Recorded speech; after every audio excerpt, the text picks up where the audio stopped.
Kondisi ekonomi saat ini sedang tidak baik-baik saja. Nilai tukar rupiah terhadap dolar terus melemah. Per hari ini pada tanggal 28 Mei 2026, 1 dolar Amerika setara dengan 17.800 rupiah, hampir menyentuh 18.000 rupiah. Lebih parah dibanding waktu krisis tahun 98.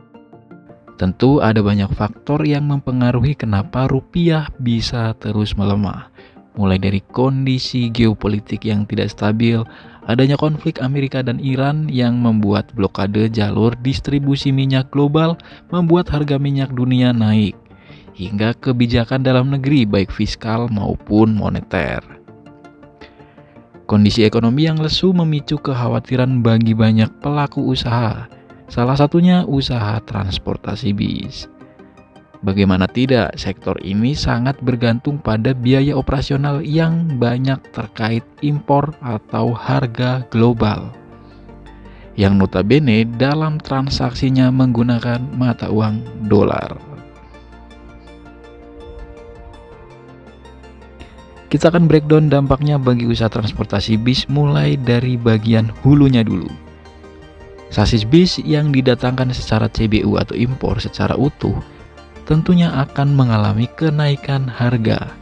Diprediksi kenaikannya bisa mencapai 20% jika rupiah terus melemah. Misal sasis bis yang harga normalnya 2 miliar, karena ada kenaikan bisa jadi 2,4 miliar. Lalu untuk biaya pembuatan bodi di karoseri juga tentu akan mengalami kenaikan. Ini akan berdampak pada perusahaan otobis untuk meremajakan armadanya, jadi sangat terbebani. Bisa jadi akan ada banyak PO kecil yang tidak mampu meremajakan armadanya. Apalagi kebanyakan PO bis akan membayarnya dengan skema kredit melalui leasing.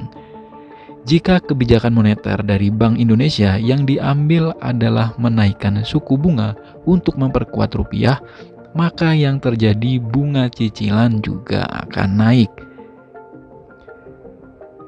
Pengusaha bis juga akan dipusingkan dengan biaya perawatan yang ikut membengkak.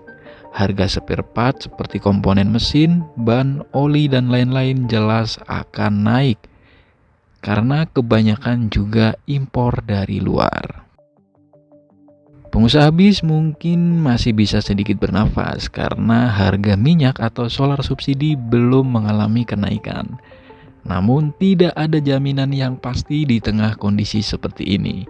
Ada kemungkinan suatu saat nanti pemerintah juga akan menaikkan harga BBM karena kas negara yang mengalami defisit anggaran yang sangat besar. Maka kenaikan tarif tiket atau sewa jadi salah satu upaya yang bisa diambil selain efisiensi operasional seperti mengurangi biaya servis, mengurangi armada yang jalan, dan menekan biaya kru.